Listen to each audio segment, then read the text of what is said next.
¿Sabes qué me agota del tópico comunicación? Sí. Pero me agota, tipo, es como decir, hoy otra vez vamos a hablar. Comunicación, cultura. Comunicación, la palabra comunicación, ¿sabes qué me agota?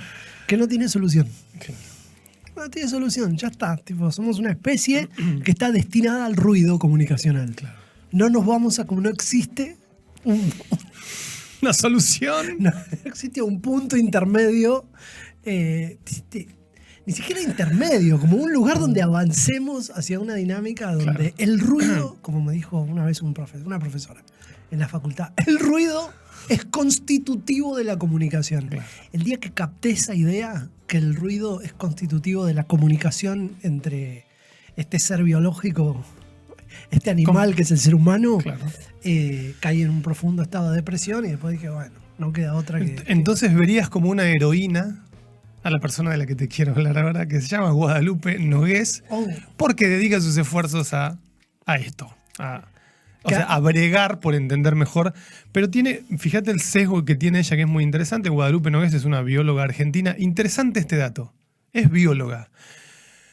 Y los biólogos tienen una mirada, ¿no? Como yo lo miro a Maturana, esta gente que dice, no, la mente no está en el cráneo. Toda la revolución sobre cómo percibimos viene de la biología, ¿no? Porque la biología de alguna manera intenta comprender al ser vivo que trata de aprender o al ser vivo que se quiere comunicar. No a un ente con un cerebrito que emite información. Y en ese sentido Guadalupe Nogués tiene esta mirada, pero te interrumpí. Te iba a interrumpir. Bueno, interrumpiste mi interrupción, claro. Que era decirte, acabo de terminar de leer el libro de Guadalupe Nogués que comentó en este mismo podcast, que pueden ir a verlo, Víctor Coluccio, que fue Entender un elefante. Exacto. Después de escucharlo a Víctor aquel día, me llevé el libro y lo leí detalladamente y... Esta mujer escribió un libro extraordinario. Es extraordinario el libro. Es extraordinario. Su pluma es entretenida, fácil. Escribe como los científicos, donde por temor a dar su opinión relativizan todo. No sé si es el caso de Guadalupe, quien me parece una persona admirable por cómo despliega sus habilidades comunicacionales. Y una prosa muy divertida. Pero bueno, leí Entender un elefante. Ya voy a hacer vamos a retomar ese capítulo. Porque claro, cuando lo vino a comentar Víctor, solo lo había leído Víctor al tema. Claro. Ahora que lo leí dije, esto es muy bueno. Tiene un abordaje muy lindo sobre la complejidad. Exacto. Bueno, esa era mi interrupción a tu interrupción. A mi interrupción. Vos sabés que conectado con eso, ella también me tomo el atrevimiento de interpretar sus preocupaciones.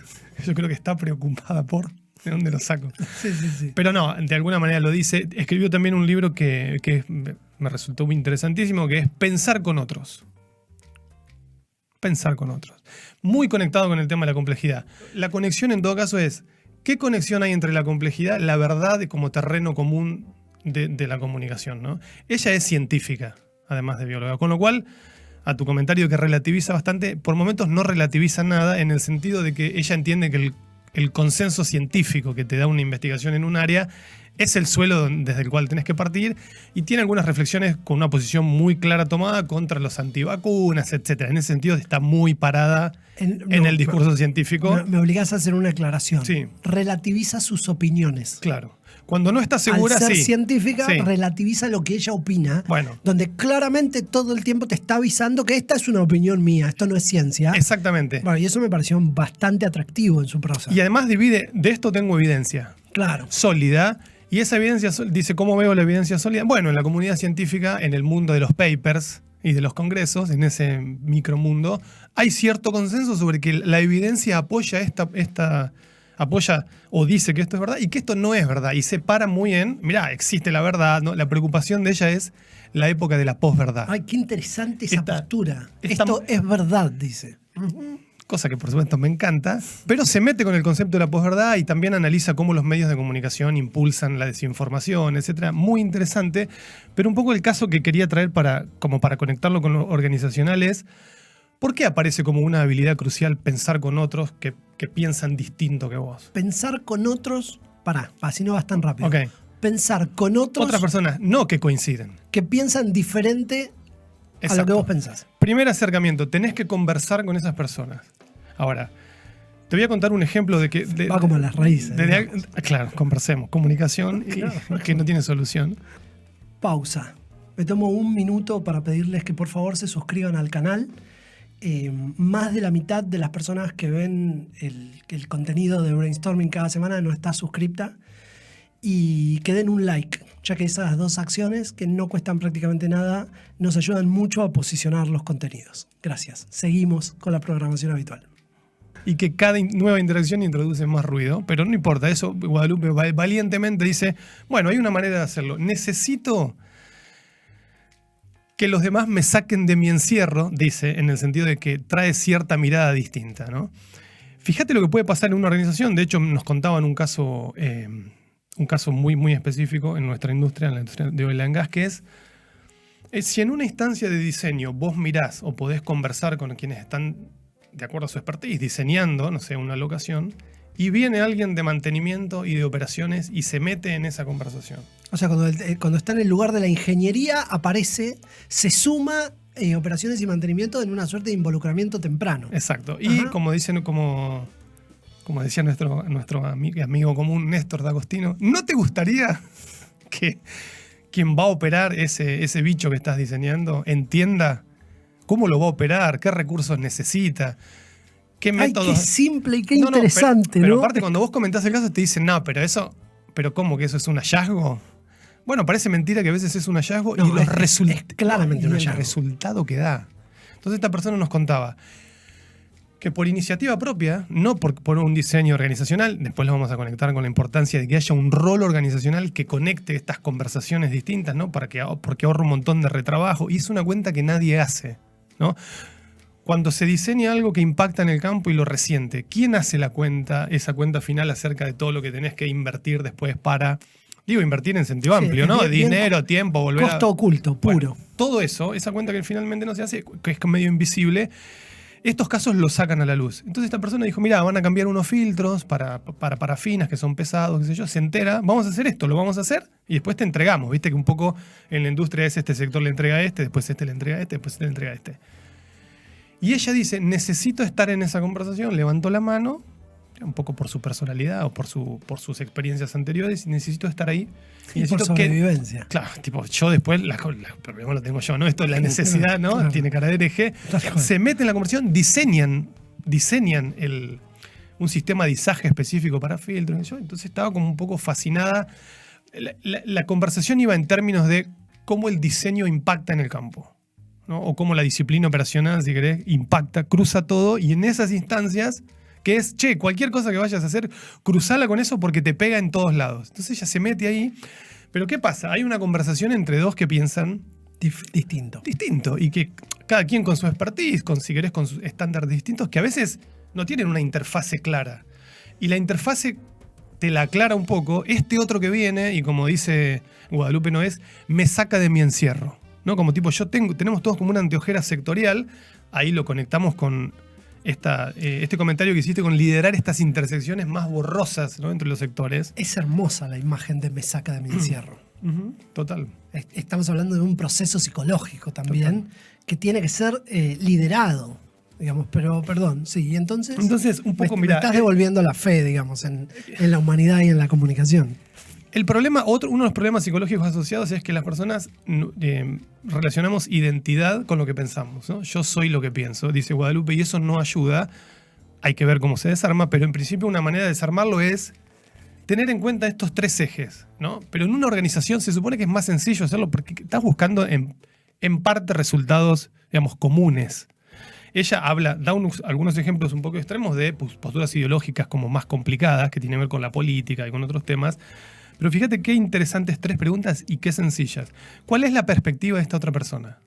O sea, que vos te hagas la pregunta para salir de tu encierro, ¿cuál es la perspectiva de esta otra persona? Porque no solo esta ingeniera que va y se mete, porque también el diseñador o el ingeniero de proceso dice, está bien, pero déjame contarte mi perspectiva de por qué este diseño va así y no asá. Con lo cual ambos tienen que escucharse, pero esa es la pregunta que guía. Claro, no participo de la conversación para tener razón. Claro, tampoco le estoy dando yo la derecha a esta persona que dijo, entonces porque yo me metí, ahora me van a explicar a mí o les voy a decir cómo tienen que diseñar. No es esa la idea es reconocer ambas perspectivas, porque cada una tiene, digamos, sus puntos valiosos, su valor agregado. Primera pregunta. Segunda pregunta, ¿qué evidencia trae? Y acá mete, si querés, el método científico. No es que vos me decís, no es que me das tu opinión porque sos un creativo y te parece que es una buena idea. ¿Qué evidencia hay para soportar que esto es una buena decisión? Número 2. Número 3, ¿la estamos entendiendo bien? No, un poco esto es sencillo de decir, pero esto como de chequear comprensión. Esto que me dice que es su perspectiva, cuando entra en mi cabeza, ¿la estoy entendiendo bien? Y eso es un ida y vuelta continuo para corroborar qué tipo de entendimiento estoy teniendo sobre eso. Es sencilla la descripción de estas 3 preguntas, pero no es sencillo el proceso mental que hay atrás de responder esas 3 preguntas. La número 2, que es ¿qué evidencia tengo? ¿Qué evidencia trae?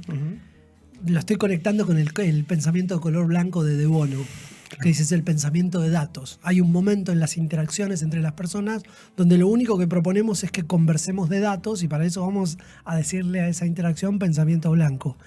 Y lo que dice De Bono es, mirá, las conversaciones por el mundo complejo en el que vivimos carecen de datos.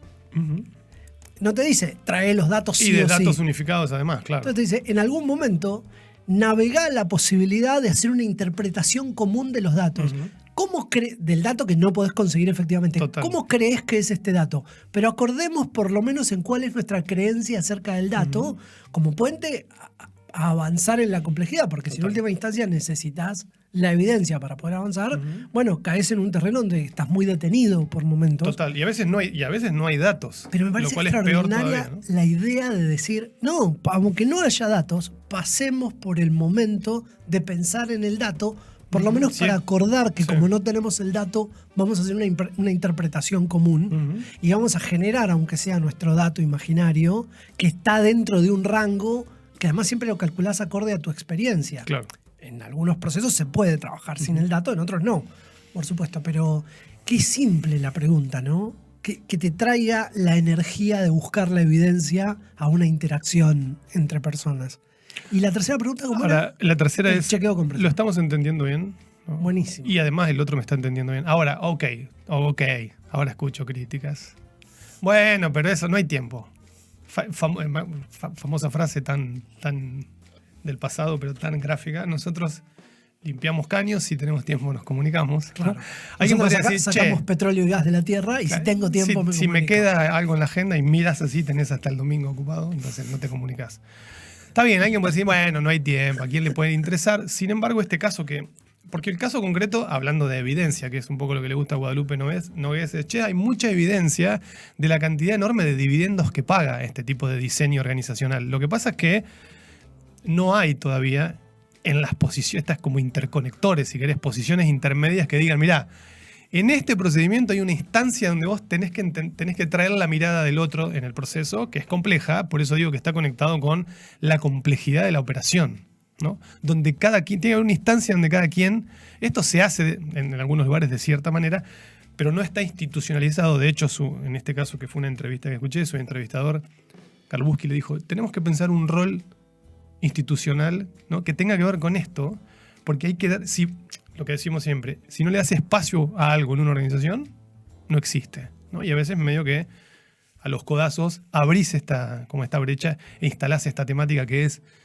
cómo salir de mi encierro en un entorno muy complejo. Guadalupe Nogués dice, bueno, de alguna manera se puede hacer, la manera de hacerlo es preguntar de esta manera y aceptar que diferentes miradas, diferentes percepciones nos traen problemas complejos, ¿no? Y conectado con su interés por la complejidad, dice, bueno, ¿cómo gestionamos esta complejidad? ¿No? ¿Cómo lo hacemos para que, por supuesto, los dividendos sean comunes? Qué sensación que me genera el pensamiento de Guadalupe Nogués de orientación hacia la búsqueda de la verdad. Voy a abrir comillas, pero qué curiosidad tiene por el descubrimiento de lo que considera que es genuino, ¿viste? Hay personas que tienen como un hambre de verdad, como un hambre de, no que es verdadero el hambre, sino un hambre de comer verdad, digamos, de descubrir cómo son las cosas. Y todo su pensamiento me parece, por eso me gustó tanto su prosa, porque tiene como un impulso de querer descubrir y querer saber y querer conectar. Y me parece que esa idea de liderar las intersecciones, ¿viste? ¿Viste cuando hablas? ¿Cuál es la tradición organizacional o que se ha construido en cultura organizacional con liderazgos que han sido con condimentos muy verticalistas. ¿Viste? El liderazgo vertical lo que hace es básicamente generar grupos cerrados con alta lealtad interna, como la mafia. Digamos, es como el liderazgo de Vito Corleone o de Tony Soprano, que son, y bueno, son estructuras muy verticales, basadas en la confianza, ¿viste? Esa italianidad como tan cerrada, y que por supuesto no tienen ningún tipo de vínculo con el afuera. Entonces, ¿vos qué tenés? Y compartimientos estancos. Y la industria de oil and gas tiene un poco esa tradición que ahora se está rompiendo. Se está rompiendo no solo por el cambio de época, sino por el cambio generacional. El recambio generacional está quebrando definitivamente organizaciones transformadas en silos. Lo que no ayuda a esas organizaciones transformadas a mantener los hilos es una industria tan compleja que se mueve muy fragmentada. Y me parece que esta lógica que se conecta con lo que dice Guadalupe, ¿no ves? Que es, vamos a un mundo donde hay intersecciones, donde no existe más el compartimiento estanco como tal, porque necesitas del otro. El caso de la ingeniera, necesito entender cómo los que diseñan me van a entregar esto. Entonces hay un punto en común, y quienes tienen la habilidad de liderar esos márgenes como más desdibujados, bueno, claramente sacan mucha ventaja en su carrera profesional y en los resultados que consiguen. Pero bueno, mezclamos de todo un poco. De todas maneras, el valor de la verdad creo que es como, o la verdad como valor, ¿no? Es un poco lo que ella pretende rescatar en el libro Pensar con otros. Porque en el fondo lo que dice es, mira, no es todo lo mismo, no es todo lo mismo. No, nadie puede decir lo que quiera, ella dice como gratuitamente. Bueno, hay que como analizar la calidad de un argumento, por ejemplo. Y eso es un proceso que, si lo llevas a los temas organizacionales, es bueno, mirá, no es como decir cualquier... una marciana. No es decir cualquier cosa. Y le pone el esfuerzo ahí. Claro. ¿Por qué? Y un poco por la desesperación, ¿viste? Lo que hablamos siempre de que los temas aparecen... Para llenar vacíos. Cuando está la necesidad. Claro. ¿Viste? Esto de la naturaleza le tiene horror al vacío. Cuando hay una necesidad en algún momento de la humanidad, aparecen los temas, hay un cambio de perspectiva. ¿Por qué? Porque se necesita hacer eso. Y un poco creo que el emergente de el ser humano le tiene terror al vacío, no a la naturaleza. Claro. Somos los hombres los que no toleramos. Tenemos que llenar todos los espacios, aunque sea etiquetándolos. Por eso le tengo tan poca fe también en la comunicación. Bueno. Perdón. Está muy bien. Sos un hombre de poca fe. Sí, soy... No, pero me estás devolviendo con Guadalupe, ¿no ves? Yo creo que es muy... Bueno, todo el material de ella es extraordinario. Como decía, su prosa es muy interesante. También es muy interesante escucharla en entrevistas como más abiertas, donde ella cuenta... Esta entrevista es una entrevista larga, creo que 2 horas más o menos, pero ella dice... En esta entrevista básicamente lo que dice es, en esto de pensar con otros tengo más claro lo que no hay que hacer que lo que hay que hacer. ¿No? Pero parte de ahí. Dicen, lo que no ayuda es identificarte con lo que pensás, no invitar a otros a que te traigan tu mirada, no preguntarte si estás entendiendo bien la perspectiva del otro. Y dice, y eso tiene que ver con los vínculos. Con vincularte, necesito vincularme con este que me completa la mirada o que, como dice ella, me saca del encierro, ¿no? Y hay que tener cierta humildad para decir, estoy un poco encerrado en lo que pienso, ¿no? Hay que levantarla. Encerrado en el sentido limitado, ¿no? Y la complejidad te grita en la cara todo el tiempo que estás muy limitado con lo complejo que es todo respecto de creer que por tu pequeña parcela de pensamiento vas a entender toda la complejidad de una organización o de un proceso. Es un tema de actitud y de seniority poder decir que estás limitado. No solo tenés que tener la actitud de humildad para decir estoy limitado, sino que tenés que tener la capacidad de haber visto lo suficiente y entender en profundidad algunos temas para entender que de otros no entendés, ¿no? Total.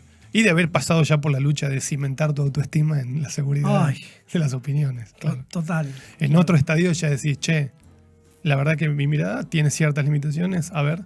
Claro, no sentirte amenazado por cosas que no tenés, sino entender que para seguir construyéndote y construir necesitas otro tipo de alimento conceptual, digamos, ¿no? Bueno, para nosotros es como medio clave detectar dónde hay mejores ideas que las nuestras para poder procesarlas e incorporarlas. Claro. Así que bueno, recomiendo mucho la mayoría de las cosas que ha hecho Guadalupe, sus libros, sus entrevistas también. Y también personalmente me gusta mucho su preocupación por verdad como valor, ¿no? Ese suelo común a partir del cual puedes pensar, ¿no? Y puedes avanzar hacia otros lugares. Si querés organizacionalmente eso no es tan importante, porque la evidencia es que está como más compartida, el suelo de evidencia es más compartido. Che, tenemos un proceso, buscamos ciertos resultados, tenemos ciertos recursos. Quizá hasta ahí, por eso traía la analogía, desde el punto de vista organizacional, sea más sencillo, ¿no?, encontrar terreno común. Y como te decía, la cantidad de dividendos que pagas es enorme cuando lo haces. Una vez que este caso que contaba es, che, mirá lo que hicimos solamente teniendo una conversación. A lo mejor fueron 2 reuniones, no lo sé, la verdad es que no me consta, pero quizá muy sencillamente por hacer una pregunta o por guiarte por qué evidencias trae esta persona, cuál es su perspectiva, la estoy entendiendo bien, ¿no? Eso es lo que ella recomienda para impulsar pensar con otros y salir del encierro. ¿Repetís para cerrar entonces las 3 preguntas que hay que hacerse? ¿Cuál es la perspectiva de esta persona? Pero aparte de hacérsela genuinamente, ¿no? ¿Cuál es la perspectiva de esta persona? Sí, entrar en ese otro mundo que no sos vos. Que es como muchas veces, esta es una expresión que usás frecuentemente, es un tema como de energía. Es la energía de realmente preguntar cuál es esta perspectiva. No decir, ya conozco esta perspectiva de los ingenieros de proceso. Claro. Genuinamente, ¿cuál es la perspectiva de esta persona? ¿Qué evidencia trae esa otra perspectiva? ¿No? Lo cual también tenés que estar abierto a que la evidencia te modifique. Exactamente. Son todas durísimas. Todas duras. En términos de la comodidad o de la zona de confort. ¿Y la tercera? La estoy entendiendo bien a esta perspectiva y a esta evidencia. Que también la estoy entendiendo estar bien. abierto a que efectivamente no esté entendiendo bien y entonces hacer un esfuerzo. Me cansé. ¿Me escuchaste preguntar de nuevo? Me Pero cansé. entender cambia la vida, como dice Juan Pablo Barsky, así que vamos por ahí. Hagámonos esas 3 preguntas. Excelente. Gracias. Lichi.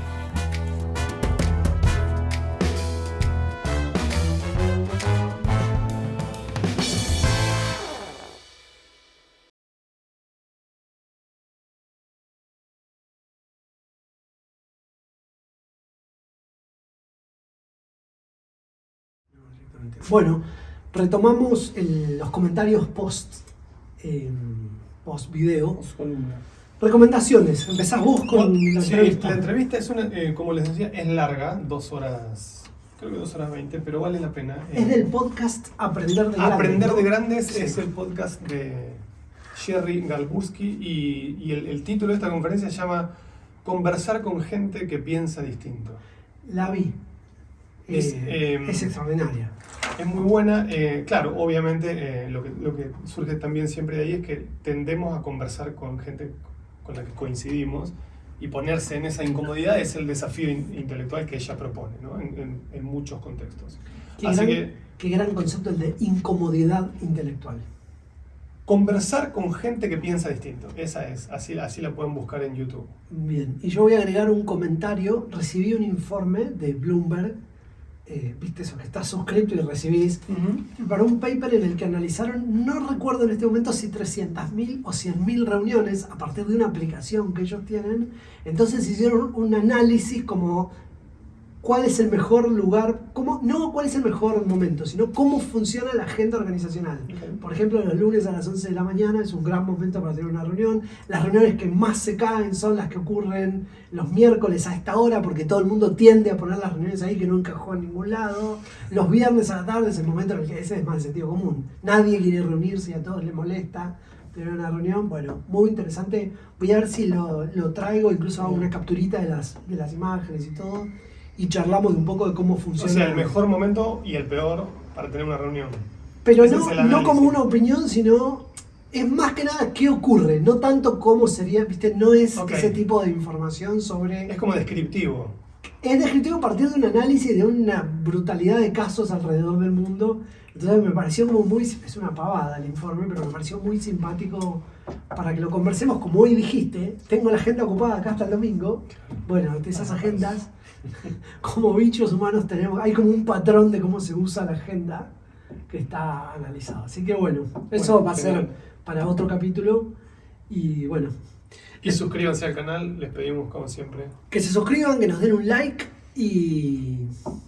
That's it. Y ahora nos vemos la semana que viene. Nos vemos la semana que viene. Gracias. Gracias.